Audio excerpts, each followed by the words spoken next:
Boleh nggak sih kita beli satu saham, setiap awal bulan cicil beli aja? Kita sebutlah, Bang BCA beli terus apapun yang terjadi. Sebenarnya DCA itu a little bit stupid to do menurut gue ya. 10 tahun lalu banyak yang suruh DCA Unilever. Orang yang DCA Unilever 10 tahun, nasibnya gimana sekarang? Rungkat. Sebenarnya untuk kita bisa DCA atau memilih suatu perusahaan, saham yang orang pikir naik terus, ya sama saham yang sebenarnya mungkin orang kalau mau ngecek sedikit aja deh. Perusahaannya clean, dia rutin bagi dividen. Ya, kalau lagi kinerja bagus, dividen bisa gede. Ya, lagi kurang bagus, ya itu malah kesempatan buat beli. Itu hasilnya bisa naik 4 kali lipat dalam 10 tahun.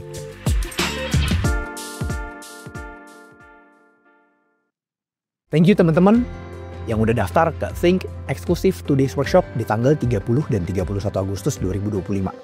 Karena hari ini per tanggal 4 Agustus udah resmi ada 100 pendaftar ya, yang join ke Think Today's Workshop. Kabar baiknya, untuk teman-teman yang mau join tapi udah nggak dapet tempat, kami masih membuka ekstra 30 seats lagi. Dikarenakan ada 30 peserta yang memilih untuk mengikuti acaranya secara online. Maka dari itu kami ada sisa ekstra 30 seats lagi untuk 30 orang tercepat. So pastiin teman-teman, kalau memang teman-teman ingin belajar investasi saham lebih serius lagi, kami yakin ini adalah kesempatan terbaik di mana banyak saham bagus yang bisa kita koleksi di harga murah di tahun 2025 ini. Jangan lupa daftar sekarang, klik link di bio kita untuk tahu detailsnya, and I'll see you in the workshop. Halo teman-teman, welcome to Chatting. Nah, di video kali ini kita ingin bahas banyak orang yang baru mulai investasi saham nganjurin DCA, Bill. Yeah. Boleh nggak sih kita beli satu saham, setiap awal bulan cicil beli aja, tanpa kita benar-benar mengikuti. Pokoknya apapun yang terjadi, kita sebutlah, Bang BCA beli terus apapun yang terjadi. Karena kan kalau kita lihat grafiknya, naik terus tuh dia, nggak pernah turun ya. Turun sebentar, nggak lama naik lagi. Nah, gimana pandangan lo, Bill? Kalau kita kan di Think sebenarnya kita sering ngomong buat member, kita kurang suka sebenarnya dengan DCA. Nah, tapi buat teman-teman boleh jelasin nggak? Maksudnya apa itu DCA dan kenapa, apa sih sebenarnya metode di balik DCA ini? Oke. Basically, pasar saham itu kan volatile dalam jangka pendek. Dan kebanyakan orang yang pertama kali mau invest mungkin, atau yang belum ngerti apa yang dia lakuin, lebih suka ambil jalur ya udahlah gue bagi rata aja, per bulan gue cicil nabung, mau naik mau turun tetap beli terus gitu. Tapi menurut saya pribadi sebenarnya DCA itu kurang a little bit stupid to do menurut gue ya gitu ya, khususnya kalau kita sudah sedikit mengerti aja gitu ya, nggak perlu ngerti terlalu dalam tapi ngerti sedikit aja. Tapi kalau masih mau DCA itu sebenarnya kayak gini loh kasarnya. DCA itu berarti kan mahal murah mau beli. Ya, apapun yang terjadi. Gitu. Apapun yang terjadi. Sedangkan kalau kita tahu mahal, itu ngapain beli? Make sense. Bener kan? Gitu. Tapi, apakah DCA itu nggak boleh dilakuin? Ya boleh-boleh aja. Tapi itu cocok untuk orang yang nggak mau tahu apa-apa. Maksudnya dia nggak mau tahu apa-apa. Ya daripada sama sekali nggak diinvest, sama sekali nggak dibeliin saham ya, nggak invest sama sekali, uangnya kena inflasi, ya tetap DCA is better than nothing gitu. Cuman untuk DCA ini ada special note yang menurut gua orang-orang harus ngerti. Jadi DCA itu kan nabung beli terus ya. Mau mahal mau murah tetap beli terus. Nah, pertanyaannya yang dibeli itu apa? Gitu. Nah, ya kalau di Indonesia mungkin yang sering orang pakai itu contohnya saham BCA. Ya. Karena grafiknya naik terus. Tapi jangan salah Jo, 10 tahun lalu banyak yang suruh DCA Unilever. Bener juga. Nah, kan? Katanya produknya dipakai sehari-hari. Iya, karena dibilangnya kalau bangun tidur sikat gigi pakai Pepsodent, ya kan? Cuci baju pakai apa dan seterusnya gitu ya. Jadi sehari-hari dari pagi sampai malam ketemu Unilever, disuruh DCA Unilever. Orang yang DCA Unilever 10 tahun, nasibnya gimana sekarang? Rungkat ya. Rungkat. Makanya mungkin banyak juga yang lihat DCA itu pakai literasi luar negeri. Apalagi saham US.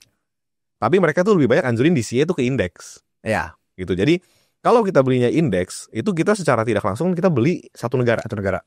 Gitu. Jadi pasti ada bisnis yang bagus, ada bisnis yang kurang bagus. Jadi itu terbagi rata semua.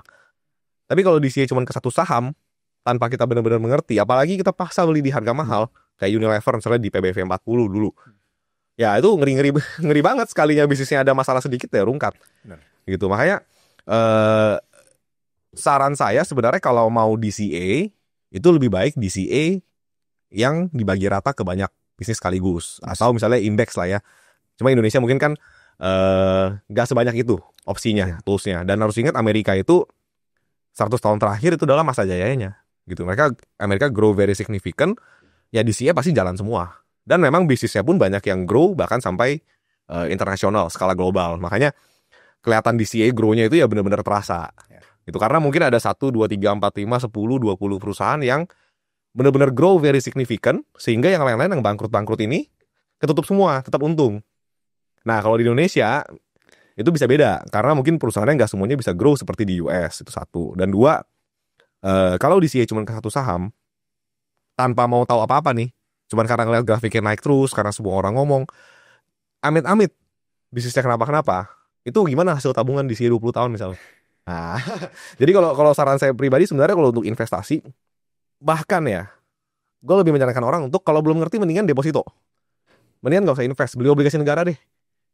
Something yang risk free, ya almost risk free ya, nggak ada yang totally risk free, almost risk free. Tapi belajar sedikit ya. Ketika sudah lebih mengerti, mungkin nggak perlu sampai dalam sampai sepinter lu Jo. Tapi ya seperti beberapa member ting yang mungkin baru belajar 1-2 bulan deh. Ya kan, member-member baru yang baru belajar udah punya filosofinya, ngerti frameworknya, mungkin skill teknisnya nggak terlalu jago, belum terlalu paham cara beda LK, tapi udah punya nih pemahaman cara invest yang baik dan benar. Itu udah cukup sebenarnya untuk tidak melakukan DCA dan dapat return jauh lebih besar. Agree. Dan tadi ada sedikit yang menarik ya dari yang lu ngomong, Bill. Orang kan banyakan itu DCA di indeks. Logikanya ya, kalau orang itu memilih DCA di satu saham, seharusnya dia udah tahu bener nih perusahaan. Seharusnya gitu. Harusnya. Tapi kalau dia udah pilih ini saham, oh yaudah deh sepakat mau DCA di let's say ya di bank ABC itu, bank ABC.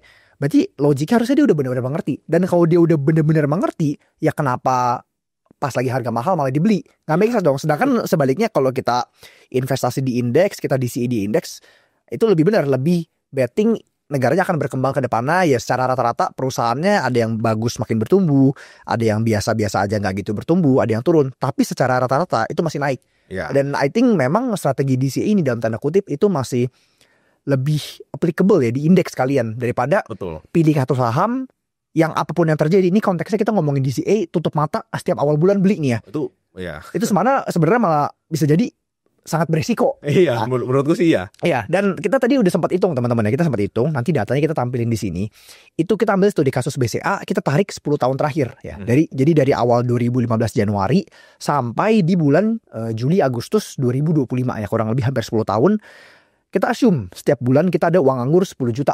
Ya, 10 juta di awal bulan kita invest, harga BCA berapapun. Ya. Hasilnya, berarti total modal di store kita itu kurang lebih ada 1,2 miliar. 1,2 miliar, tahun 2025 itu jadi berapa? Jadi kurang lebih 1,9 miliar. Ini kita belum mempertimbangkan dividen yang kita dapatkan ya. Berarti kurang lebih untung 700 juta. 700 juta kalau kita bagi modal 1,2 miliar, kurang lebih untung 50-60%. 60% dalam waktu 10 tahun. Nggak gitu bagus ya, tapi ini belum kita hitung dividennya. Pertanyaannya kalau kita include dividen aja di berapa, itu kurang lebih sekitar hampir 3 miliar. Ya memang jadi double lebih lah, 2,8-2,9 miliar dalam, berarti kurang lebih CAGR mungkin nggak nyampe 10%, mungkin naik tuh 10%. 10% in 10 years. Mungkin 10 plus minus 10% lah ya. Iya kurang lebih dari modal 1,2 miliar jadi hampir 3 miliar. Itu kita kalau kita hitung-hitung dividennya langsung kita beli ke BCA pada saat harga itu juga tuh. Kita nggak peduli dia lagi tinggi atau lagi murah. Well, dibilang naik, memang naik sih. Memang masih naik. Cuman kalau kita jujur ngomong dipotong inflasi dan segala macam, ya nggak naik-naik banget sebenarnya. 10 tahun 1,2 miliar jadi 2,6 miliar. Ya kan berarti kurang lebih ya naik 2 kali lipat lah. 2 kali lipat lebih sedikit dalam 10 tahun. Ya benar, CAGR below 10%. Oke, ya soalnya mungkin kalau teman-teman lihat grafik BCA naiknya banyak, itu kan kalau belinya langsung bener. Kalau belinya bertahap itu sih kan average-nya naik terus kan. Yes, benar. Ya. Dan dari sini kan gue juga penasaran pas gue ngitung-ngitung kalau beneran di DCA rupanya return-nya nggak begitu bagus, Bill. Ini kita ngomongin saham yang naik terus loh. Nah malah yang sedikit menarik nih, Bill. Gue sempat iseng-iseng ngecek ya. Karena kita sering ngomong di Ting, 2 sektor yang kita wajib paham itu adalah bank dan batubara. Kita ambil contoh studi kasus batubara sejuta umat lagi, ITMG deh. Sama-sama run professionally managed ya kan. Bagi dividen juga. Bank BCA juga bagi, sama-sama profesional. Clean juga. Kita ambil studi kasus ITMG di tahun 2015 sampai tahun 2025. Tahun yang sama berarti ya. Tahun yang sama. Nah, kalau kita DCA juga nih, ITMG kita beli di 2015 dan itu kebetulan pas harganya batubara lagi rendah, Bill. Jadi ITMG-nya kalau nggak salah waktu itu di sekitar 9.000 per lembar saham. Ya, kita beli sama juga sebulan 10 juta, itu keuntungannya udah lebih besar daripada BCA. Gimana kalau tambah dividen? Kalau tambah dividen jauh lebih untung lagi. Itu udah 4 miliar lebih. Ya, jadi dari sini aja kita bisa simpulkan apa? Sebenarnya untuk kita bisa DCA atau memilih suatu perusahaan, ya, saham yang orang pikir naik terus, ya, sama saham yang sebenarnya mungkin orang kalau mau ngecek sedikit aja deh, dia ngotorin tangan sedikit, cuma lihat oh ini perusahaan apa sih, produknya masih dipakai nggak, valuasi pas beli itu ITMG di 9.000 murah atau enggak, itu sebenarnya untungnya jauh lebih banyak ya. Dan ada satu poin lagi yang lebih menarik, bayangin kalau kita belajar sedikit, nonton Virtual Thing deh minimal. Nah, itu teman-teman pasti nonton dulu Virtualnya, bisa akses link di bio kita. Kita yakin kalau teman-teman udah nonton Virtual aja, minimal pemahaman yang tadi Pak Billy bilang, kayak ibarat member 1 bulan 2 bulan, itu pasti bisa memilih minimal apakah ini investasi yang bagus atau investasi yang kurang bagus. Ya memang tentu kita nonton Virtual bukan artinya langsung bisa paham 100% ya, oh cara analisa, cara valuasi perusahaan sampai exactnya gimana, forecast segala macam, bukan itu. Tapi minimal common sense udah dapat. Common sense dapat. Prinsipalnya dapat, udah mulai bisa dapat common sense. Oh, ini menarik gak untuk diinvest. Nah, bayangin kalau kita kan ngomongin DCA nih, BCA kita DCA, ITMG kita DCA. Pertanyaannya, ya, selama kita DCA pasti ada kala waktunya harganya itu lagi tinggi, tapi kita tetap beli di awal bulan. Nah, jadi gue udah buat satu simulasi lagi, Bill. Ini menarik juga nih. Buat satu simulasi. Belum lihat nih. Ini menarik nih. Dimana kita ambil contoh ITMG. Orang kan pikir batu bara itu kan harga sama naik turun ya. Naik turun kesana 10 tahun gak kemana-mana. Tapi orang tuh sering lupa.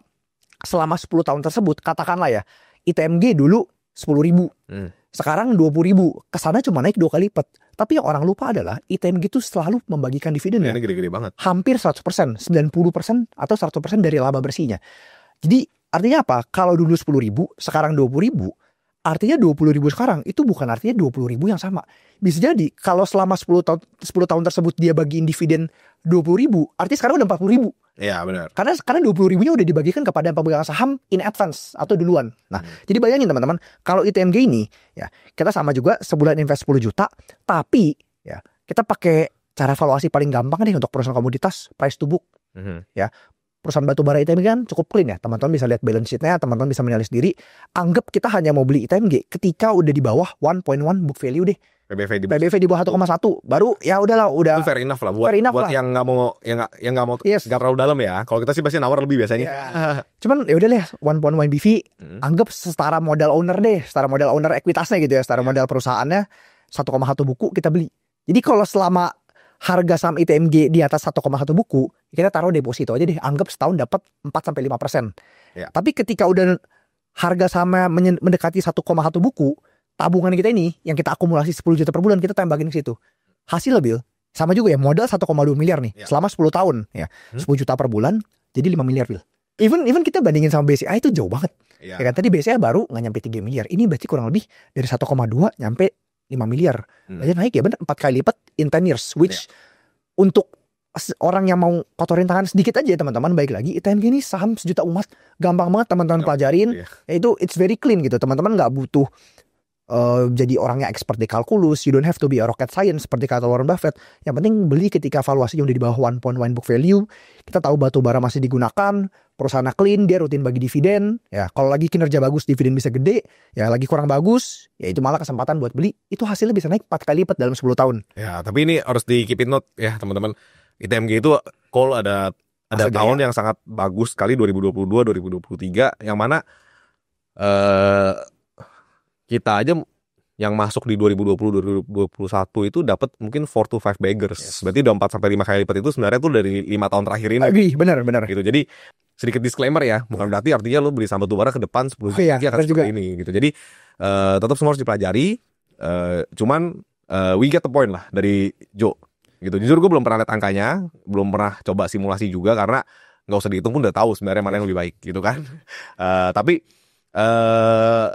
harapannya sih ilustrasi yang Joe buat ini itu bisa ngebantu teman-teman gitu, biar nggak tutup gelap nggak asal tutup mata DCA, mungkin ikutin kata-kata kebanyakan influencer atau kata-kata siapapun lah di luaran sana, literasi biar DCA-nya boleh, tapi DCA itu ditabung, tapi tembak ke sahamnya atau investmentnya itu waktu turun aja. Agree. Gitu. Apalagi kan nggak mungkin ya setahun IHSG nggak ada turun. Ya pasti ada lah. Tahun mah adalah 2-3 kali yang koreksi lumayan dalam. Nah di masa-masa itu biasanya semua saham ikutan turun. Yes, agree.